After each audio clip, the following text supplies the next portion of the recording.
hello friend आपलोके केने आछे आशा करिছো সকলে ভালে আছে আজিৰ ভিডিওটোত খুবই ইম্পৰ্টেন্ট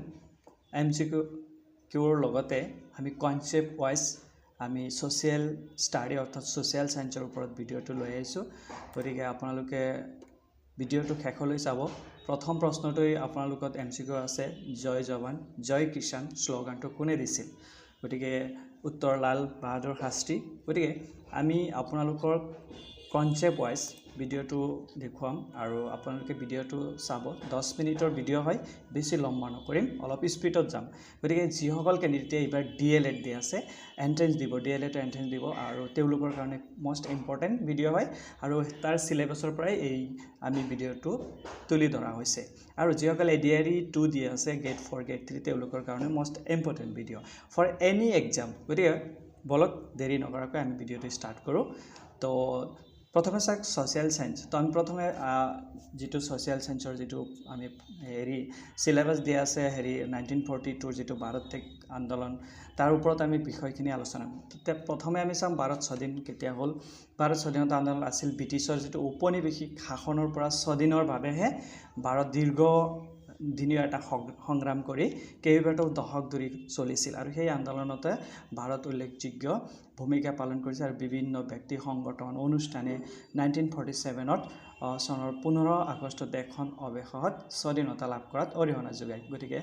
আমি এটো স্বাধীন হলো তেতিয়া আমি নেক্সট পইণ্টলৈ যাম মূল দিশসমূহ কি কি আমি আলোচনা কৰিম স্বাধীনতা আন্দোলনত ভাৰতৰ মূল যেটো দিশ আছিল কি আছিল বা সেই দিশকেইটা আমি কনসেপ্ট এবাৰ মনত পেলাই ললে পিছত আমি এমসিকিউ কৰাত বহুত সহজ হ'ব প্ৰথম পইণ্টটো আছে যে সাক প্ৰাথমিক বিৰোধ বা ভাৰতৰ যেটো স্বাধীনতা সংগ্ৰাম আৰম্ভ হৈছিল স্থানীয় বিদ্ৰোহ আৰু ব্ৰিটিছৰ শাসনৰ বিৰুদ্ধে অৰ্থাৎ ব্ৰিটিছৰ যেটো উগ্ৰবাদী শাসন আছিল সেইটোৰ বিৰুদ্ধে প্ৰথম প্ৰচেষ্টা চলোৱা হৈছিল আৰু সেইটো যেন সিপাহী বিদ্ৰোহ 1857 চনত ষ্টাৰ্ট হৈছিল তাৰ পিছত আহিছিল 2 নম্বৰ অহিংসা প্ৰতিৰোধ অৰ্থাৎ অহিংসা নাগৰিকৰ আধ্যাত্মৰ দৰ্শনে অসহযোগ যেটো হৈছিল 1920 পৰা 19 অৰ্থাৎ 1920 পৰা 1922 আৰু ভাৰত ত্যাগ আন্দোলন অৰ্থাৎ 1940 অৰ্থাৎ 1942 আদি আন্দোলনকে ধৰি মহাত্মা গান্ধীৰ এই অহিংসা নাগৰিক বা আধ্যাত্মৰ দৰ্শনে ব্যাপক অংশগ্ৰহণৰ বাবে প্ৰেৰণা যোগাইছিল গতিকে এতিয়া আমি নেক্সট পইণ্টলৈ আহিছো 3 নম্বৰ পইণ্টলৈ আহিছো যে জাতীয়বাদী আন্দোলন অৰ্থাৎ ভাৰত যেটো কংগ্ৰেছ যেটো জাতীয়বাদী আন্দোলন স্টাৰ্ট কৰিছিল নেশনাল কংগ্ৰেছ যেটো 1885 অৰ্থাৎ 1885 চনত প্ৰতিষ্ঠা হোৱা ইণ্ডিয়ান নেশনাল কংগ্ৰেছ আইএনসি আৰু 1906 চনত যেটো স্থাপিত হৈছিল মুসলিম লীগৰ দৰে সংগঠনে ব্ৰিটিছৰ সৈতে মানে এই আন্দোলনত মানে গুৰুত্বপূৰ্ণ ভূমিকা পালন কৰিছিল আমি আহিছো 4 নম্বৰ পইণ্টলৈ বিপ্লৱী আন্দোলন হিন্দুস্তান সোশ্যালিষ্ট ৰিপাব্লিক বা এছ'চিয়েশ্যনৰ এইচএছআৰ আৰু ইণ্ডিয়ান ইণ্ডিপেণ্ডেন্সৰ লীগৰ দৰে গোটে অধিক উগ্ৰ কৌশল প্ৰয়োগ কৰিছিল আমি 5 নম্বৰ পইণ্টলৈ আহিছো মূল ব্যক্তি জৱাহৰলাল নেহৰু সুভাষ চন্দ্ৰ বসু ভগত সিং লাল লাজপত ৰায়ৰ দৰে বিশিষ্ট নেতাই এই আন্দোলনত যথেষ্ট অৱদান আগবঢ়াইছিল পইণ্ট নম্বৰ 6 লৈ আহিছো গণ অংশগ্ৰহণ বিভিন্ন পটভূমিৰ লাখ লাখ ভাৰতীয় প্ৰতিবাদ পদযাত্ৰা আৰু অন্যান্য ধৰণৰ সক্ৰিয়তা অংশগ্ৰহণ কৰে এটা আমি পইণ্ট নম্বৰ 7 লৈ আহিছো আন্তঃৰাষ্ট্ৰীয় সমৰ্থন লিও টলষ্টয় আৰু ব্ৰেডেণ্ট ৰাছেলৰ দৰে ব্যক্তিৰ সমৰ্থনত ভাৰতীয় সংগ্ৰামে বিশ্বজুৰি দৃষ্টি আৰু সহানুভূতি লাভ কৰিছিল গতিকে এইকেইটা মূল পইণ্ট আছিল আমি আপোনালোকক দেখুৱাইছো যে স্বাধীনতা আন্দোলন আৰম্ভ হোৱালৈকে মুসলিম লীগ বিভিন্ন সংগঠন বা বিভিন্ন স্থায়ী মূল ব্যক্তিসকলেও এই আন্দোলনত জোৰ দিছিল আমি নেক্সট পইণ্টলৈ আহিছো সিপাহী বিদ্ৰোহ যেটো 1857 চনত বিদ্ৰোহ আৰু প্ৰাৰম্ভিক জাতীয় আন্দোলন যেনে ইণ্ডিয়ান এছ'চিয়েশ্যন বোম্বে প্ৰেসিডেন্সি অহিংসা প্ৰতিৰোধ কেতিয়া 1905 পৰা 1947 স্বাধীনতা আন্দোলনৰ 1905 পৰা 1911 লৈকে এইকেইটা মূল পইণ্ট আপোনালোকে মনত ৰাখিব আমি এমসিকিউত আলোচনা কৰিম আৰু অসহযোগ আন্দোলন বুলি আমি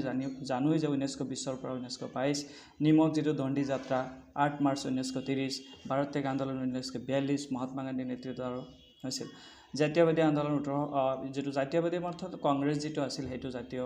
1805 পৰা 1947 ভাৰতীয় জাতীয় কংগ্ৰেছ অৰ্থাৎ ইণ্ডিয়ান যেটো আছে নেশনাল কংগ্ৰেছ যেটো এতিয়া আমি আহিছোঁ মূল পৰিঘটনাসমূহ কিহৰ লগত জড়িত আছিল গতিকে ছ'চিয়েল চায়েন্সত এই গোটেইখিনি বস্তু আপোনালোকে যদি বিতংভাৱে চাব বিচাৰে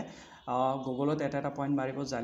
জালিয়ানাৱালাবাগৰ যিটো হত্যাকাণ্ড 1919 পাই যাব চাইমন কমিশ্যন এতিয়া আমি জাষ্ট খালি পইণ্টকেইটা মনত ৰাখিম চাইমন কমিশ্যন কেতিয়া হৈছিল 1928 জালিয়ানাৱালাৰ হত্যাকাণ্ড 1919 ঘূৰণীয়া মেজমেল 1930 31 32 তিনিটা ঘূৰণীয়া মেজমেল হৈছিল গতিকে আমি তিনিটাই জানিব লাগিব 1930 পৰা 32 অৰ্থাৎ মাজত আৰু এটা থাকি গ'ল 31 ভাৰত চৰকাৰ আইন 1935 August offer 1940 Cripps mission 1940 Cripps mission Bharat এক ছেমেই কেবিনেট মিছন অৰ্থাৎ কেতিয়া হৈছিল 1946 আৰু এই আন্দোলনৰ মূল ব্যক্তিসকল আছিল মহাত্মা গান্ধী জৱাহৰলাল নেহৰু সুভাষ চন্দ্ৰ বসু ভগত সিং লাল লাজপত ৰয় চৰ্দাৰ বল্লভভাই পেটেল মৌলানা আজাদ গতিকে আমি মষ্ট MCQ লৈ আহি গৈছোঁ আপোনালোকক গোটেইখিনি বস্তু দেখুৱালোঁ ইমান মানে পইণ্ট টু পইণ্ট দেখুৱাইছোঁ গতিকে আমি ইয়াৰ পৰা মূল কুৱেশ্যন যিকোনো এক্সামত আহেই গতিকে DLEDতো এইখিনি দিছেই চিলেবাছত তো আপোনালোকে যিসকল নিউ এণ্ট্ৰেঞ্চ দিব 2024 তেওঁলোকৰ কাৰণে খুবেই ইম্পৰ্টেণ্ট তো প্ৰথম প্ৰশ্নটো হৈছে যে জয় জৱান জয় কিষাণ শ্লোগান কোনে দিছিল আনচাৰ লাল বাহাদুৰ শাস্ত্ৰী মনত ৰাখিব কেবিনেট মিছন কেতিয়া আহিছিল বা কেতিয়া গঠন কৰা হৈছিল বা কেতিয়া লাগু হৈছিল 24 মাৰ্চ 1946 খ্ৰীষ্টাব্দত নহয় খ্ৰীষ্টাব্দও দিব পৰা যায় চনো দিব পৰা যায় ভাৰত ত্যাগ প্ৰস্তাৱ কেতিয়া গৃহীত হৈছিল বা কেতিয়া লাগু হৈছিল কেতিয়া ষ্টাৰ্ট হৈছিল আপোনালোকে জানিব 8 আগষ্ট 1942 খ্ৰীষ্টাব্দ এইটো যিকোনো এক্সামতেই আহে আৰু তাৰপিছত মুক্তি দিব কেতিয়া পালন কৰা হয় 22 ডিচেম্বৰ 1939 এতিয়া আমি পৰৱৰ্তী প্ৰশ্নলৈ আহিলোঁ 5 নম্বৰ প্ৰশ্ন লবণ সত্যাগ্ৰহ অৰ্থাৎ নিমখ যেটো আছে কেতিয়াৰ পৰা আৰম্ভ হৈছিল দণ্ডিৰ যাত্ৰা 1930 12 মাৰ্চৰ পৰা 1930 5 এপ্ৰিললৈকে অসহযোগ আন্দোলন ক'ৰ পৰা আৰম্ভ হৈছিল যদি প্ৰশ্ন কৰা হয় যে অসহযোগ আন্দোলন কেতিয়া আৰম্ভ কৰিছিল 6 নম্বৰ প্ৰশ্নত ইয়াৰ উত্তৰ হ'ব 1920 চনৰ ছেপ্টেম্বৰ মাহত কলকাতাৰ পৰা ষ্টাৰ্ট হৈছিল গৃহ আন্দোলন কেতিয়া হৈছিল অৰ্থাৎ হোম ৰুল লোক বুলি ইংৰাজীত যদি প্ৰশ্নটো হয় যে হোম ৰুল কেতিয়া ষ্টাৰ্ট কৰা হৈছিল বা কেতিয়া লাগু কৰা হৈছিল ইয়াৰ উত্তৰ হ'ব 1916 চনত বা গৃহ আন্দোলন বুলি আমি যদি কোৱা হয় তেনে 1916 চনত আমি 4 নম্বৰ 6 7 8 নম্বৰ প্ৰশ্নলৈ আহিছোঁ 1916 চনত হোম ৰুল লীগৰ প্ৰথম সভাপতি কোন আছিল গতিকে হোম ৰুল লীগৰ প্ৰথম সভাপতি কোন আছিল উত্তৰটো হ'ল মিছেছ এনি বাচন গতিকে 10টা প্ৰশ্ন নহয় ইয়াত 8টা প্ৰশ্ন আমি MCQ আপোনালোকক দেখুৱালোঁ প্ৰথম প্ৰশ্নটো হৈছে জয়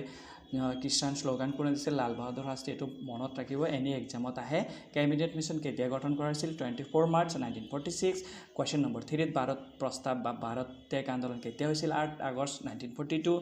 কুৱেশ্যন নম্বৰ 4 মুক্তি দিব কেতিয়া পালন কৰা হয় 22 ডিচেম্বৰ 1939 কুৱেশ্যন নম্বৰ 5 লবণ সত্যাগ্ৰহ কেতিয়া আৰম্ভ হৈছিল 1930 ৰ 12 মাৰ্চৰ পৰা 1930 5 এপ্ৰিললৈকে অসহযোগ আন্দোলন কুৱেশ্যন নম্বৰ 6 অসহযোগ আন্দোলন কেতিয়া আৰম্ভ হৈছিল 1920 চনৰ ছেপ্টেম্বৰ মাহত কলকাতাত গৃহ আন্দোলন অৰ্থাৎ হোম ৰুল কেতিয়া ষ্টাৰ্ট হৈছিল 1916 চনত লাষ্ট নম্বৰ কুৱেশ্যন হৈছে যে 1916 চনত হৈছে গৃহ আন্দোলন কেতিয়া হৈছিল 1916 চনত কুৱেশ্যন নম্বৰ 8 নম্বৰত দিয়া হৈছে যে 1916 চনত হোৱা হোম ৰুল লীগৰ সভাপতি কোন আছিল ইয়াৰ সভাপতিটো খুবেই ইম্পৰ্টেণ্ট উত্তৰটো হ'ল মিছেছ এনি বেচন অৰ্থাৎ এনি বেচন এজন ছোৱালী মানুহ আছিল হয়তো আপোনালোকে যে এনি বেচন কোন হয় ল'ৰা মানুহ নে ছোৱালী মানুহ গতিকে এজন ল'ৰা মানুহ হয় ছোৱালী মানুহ হয় মিছেছ এনি বেচন গতিকে আপোনালোকৰ ছ'চিয়েল চায়েন্সৰ যিটো হেৰি আছিল মানে এটা পইণ্ট ওলাই চিলেবাছৰ পৰা DLEDৰ পৰা উঠাই অনা হৈছে বাকী MCQ এক লগত 100-200 MCQ এটা ভিডিঅ'ত দিম এতিয়া নহয় এটা জাষ্ট আপোনালোকক অলপ কনচেপ্ট দেখুৱাইছোঁ কনচেপ্টটো জনা খুবেই ইম্পৰ্টেণ্ট তো আপোনালোকে পাৰিলে ভিডিঅ'টো এবাৰ চাই ল'ব দুবাৰ গতিকে আজিৰ কাৰণে এইখিনি ভিডিঅ' যিসকল নতুন আমাৰ চেনেললৈ আহিছে এইটো কমপ্লিট DLEDৰ এক্সাম যিটোলৈকে এণ্ট্ৰেঞ্চ নোহোৱালৈকে ভিডিঅ' দি থাকিম গতিকে আপোনালোকে যদি ছাপোৰ্ট কৰে তেতিয়া আমি ভিডিঅ' দিম গতিকে আপোনালোকে